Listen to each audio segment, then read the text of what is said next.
The last checklist that we will demonstrate to you, ma'am and sir, is the removal and uh, changing of dress. No, sorry, removal. Changing of dressing. So the removal is already been discussed. Changing of dressing for central line. So again, what are the types of central lines that we have? Maybe because you're wondering why we are using hands. Pick line. Peak line is also considered one of the central lines. So this is the most type of central line that we are accessing here in the inpatient.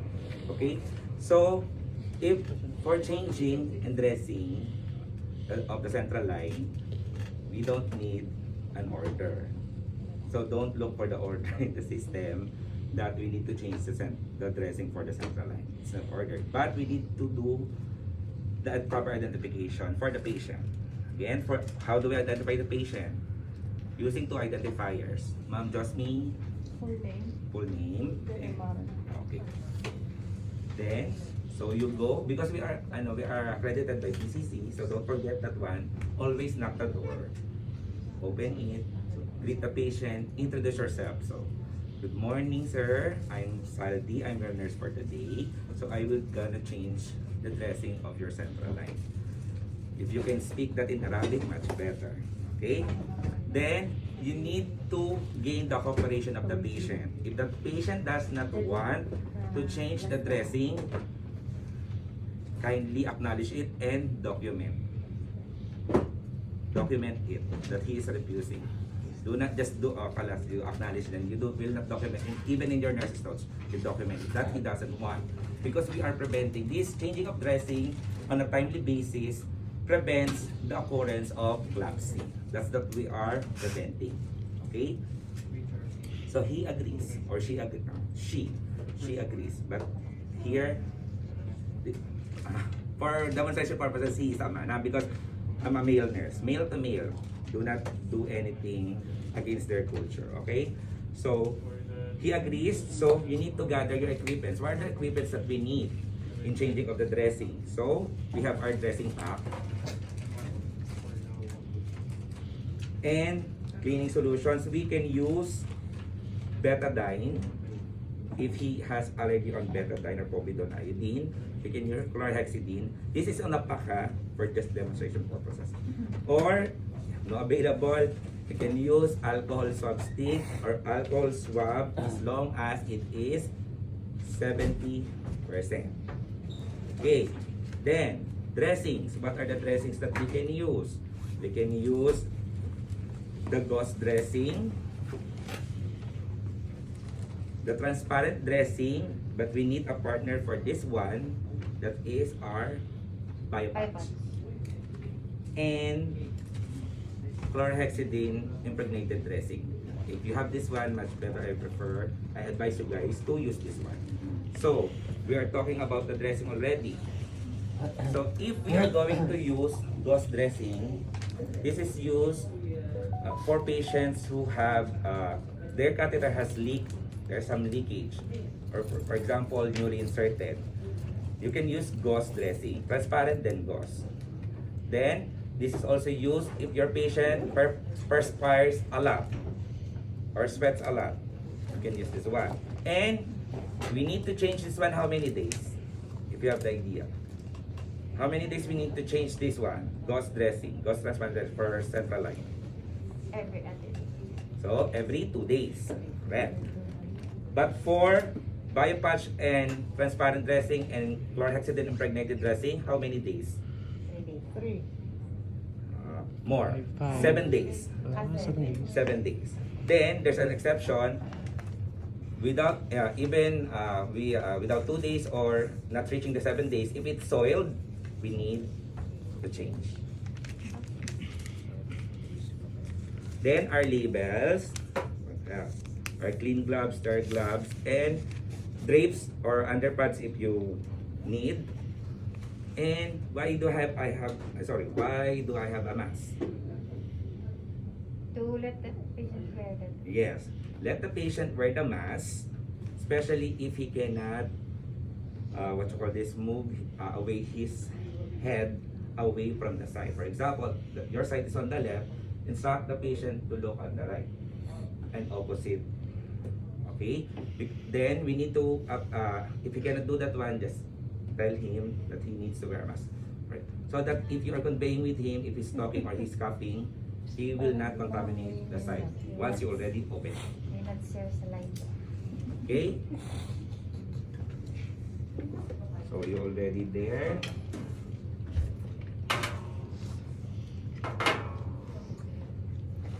So do your hand hygiene.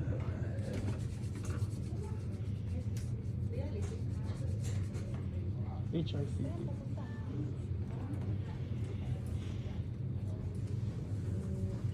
If it's still wet with alcohol, do again the step, repeat the step. And wear your clean gloves.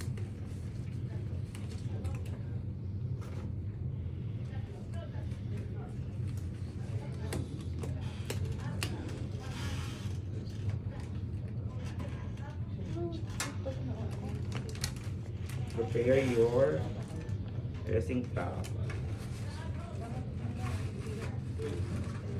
15 week. So,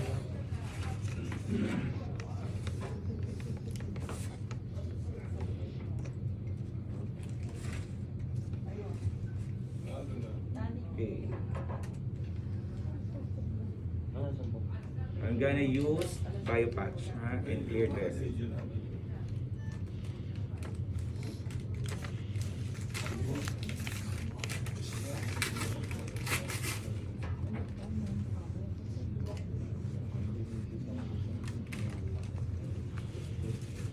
Your bag here on the side. So if you're doing the procedure or the procedure, make sure that you have your dressing cup here, the patient, and the waste collector or the waste bag or infectious bag on the other side. So you will do like that. You will not cross the line. So open your clean solution. So I'm using chlorhexidine, alcohol swab you can use. Just really put here. Okay, if you have your Puros, that's disinfecting force if you have, so you can put, or you can use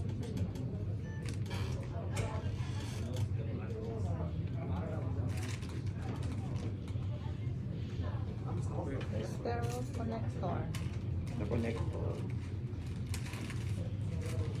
basta mo sa connector. Start here. Ha? Connector yun. Yung puti. Yung sa ano? Sa three-way stop. So your three-way. You Ang have dami mong some open answer here. sa akin. So then additional gauze. Okay. Then you go back to the patient. Then you can proceed for the removal. Especially special considerations. What do you if your patient has a lot of hair around, you can use alcohol swab. We cannot just use spray. Spray. Alcohol spray if you have, because you don't have. If you don't have, you can use just to wet the hair so that it Directly. will not be painful for the patient. Okay. So you wet. Then you hold the catheter with one of your non-dominant hand, the one that you will not use for the removal. So secure it. Okay. Sir, only alcohol, not only alcohol gel Alcohol gel. to remove because It's sticky. It's much sticky. So, okay. So when you remove the dressing, start with the edges, going to the center. So you can stretch it, stretch. and according to the hair, direction of the hair. Yes. According sa direction of hair. Mm. Hindi ba Then, towards? If you're going almost on the center, as what Ma'am John Marie told you, you need to remove the dressing. What? Towards the direction of the insertion or away? Towards. Towards the direction because we are preventing, the catheter to pull out or catheter migration. So this part. Then now, observe the site. So for signs of infection, any complications, infiltration, phlebitis, you need to observe those things. And if there is, you need to report that immediately to the MRP. No infection. So you can proceed now with the clean. So now remove your Gloves, hand hygiene. and do hand hygiene and wear sterile gloves. I'm conserving sterile gloves. So wear sterile gloves. So now, once you wear the sterile gloves, you can access now Sterile field. the sterile field. You can use the you can use the forceps or you can use your hand. So I'm using chlorhexidine. So for chlorhexidine, you clean the side like that. You rub it. Then you throw. Okay? Then before, I forget, sorry. Place a gauze under your lumens. Because you will clean also the lumens. Clean the lumens also with chlorhexidine. You can use it. One stick on. As long as you rub it. You rub it, you rub it. Okay? But if you are using, for example, this is betadine. I don't want to open the betadine. Alcohol stick. Inner, as what Ma'am Maribig said, 2 outer. Top throw. Then another, if you want, another new one. Throw. Then, if you will use this also to you can use one to the lumen. Also with betadine. But the chlorhexidine you can use. You can scrub this. Okay? Then, you need to allow it to dry. Do not immediately after you clean it. You will put the dressing. Allow it to dry. Are we going to do this? No. Are we going to blow? No, ha? Do not blow. Let it dry. So once the dressing is, you already clean it and it's dry, you can also change the cups. That's why you have. Because once you change the dressing, you need to change all the attachment. Okay, so if you have Puros, at what Ma'am Almari said, no need to scrub with alcohol swab. You can apply another one or sterile cap. But if you will remove this ordinary sterile cap, you need to clean it first with alcohol swab, 30 seconds, let it dry and apply. Are we going to apply this one? No. Apply the new one. Okay. Yeah. Leave it open. So, okay.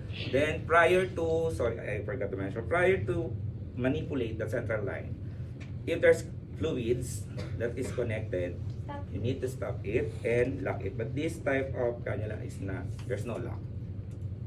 Okay? So, just, when you need just to press it, bend it, close, and like that. Okay? Then, if you need to resume, after you apply the dressing. So, we are going to apply the bio patch. The blue part of this one should face out. Then, get your dressing.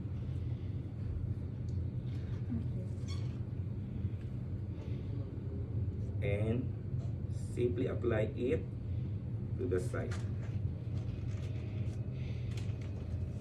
Again, how many days? Okay. If it's not soiled, 7 days it can stay. Are we done? Are we done with this the procedure? Maribik, are we done? Not yet. So what is the what we need to put here? Label. So label, that's, do not change the insertion date. So we have the insertion date. So you need to put that one. You need the one that only the one thing that you need to change is the change of dressing date, and together with your initial and batch number. Okay. Then ask the patient how does he feel during the procedure. Actually, during the procedure, if he's talking, that's why we have applied the mask. He can participate. Actually, he can see. For the catheter, there's still, I mean, like, we're gonna drop that one with God. This one, Yeah, I mean, the extra one. And then this is the lumens, Yeah. we're doing that for dialysis catheter. Then position your patient in comfortable position, lower the bed, put the side veils, do the teachings again, and document. So what do we need to document? Dressing time, dressing change date, what else? If the condition of the site, what else? The at least the function. Okay. Then, Or either if the 3 lumens are functioning or not. yes, you need to do that one. And you need to ask the patient what does he feel. Okay? Then, do not forget that central line has, what you call this, we put central line for patients because it's necessary. So every time the doctor makes rounds and there's no more vesicant infusion, or there's no what you call this, potassium chloride, magnesium sulfate, antibiotics that's are very strong, it's already done, kalas, you need to tell you need to tell the doctor or ask the necessity of the central line. Because if it's not necessary to have the central line in the patient, you need to remove it. Difficult extraction. Difficult extraction. If there's no difficult extraction, and then we can stay. It depends on the situation, but we need to ask every time the if the central line is necessary. Okay. Okay. So you have do you have questions Then check the next one. from the 3? Probably your schedule will be, I think I have some stuff scheduled last week of November. Then the rest will, last week of October. But the last one will be, the next batch will be on starting November onwards. Question, you have the schedule For the return demo, we will post it. Yes, ma'am. Because those that, as what Ma'am Maris and Ma'am Almarie said, Number 1. we need, During off days. we need to notice. Number 1 ka na. During our off days or Yeah, usually we are putting the from the night shift because it's almost 1 hour. The maximum is 2 hours. Because you are by batch from other department as well. We don't want to as much as possible we are trying not to put the staff from the off and they will go here just for 2 hours. So we But I are, guess it is advisable for that so that we could prepare. Because you know, you're out of your mind, you're very Yeah, busy, but and you the haven't schedule- prepared for anything. If you come from night shift and you will have performed all of this, right? that's why the schedule we will post ahead of Oh, time. oh, it should be off, huh? I mean, like For do you, this. it's okay for Yes, you. I will prepare Okay, no really. problem. I'm good at that. So am I.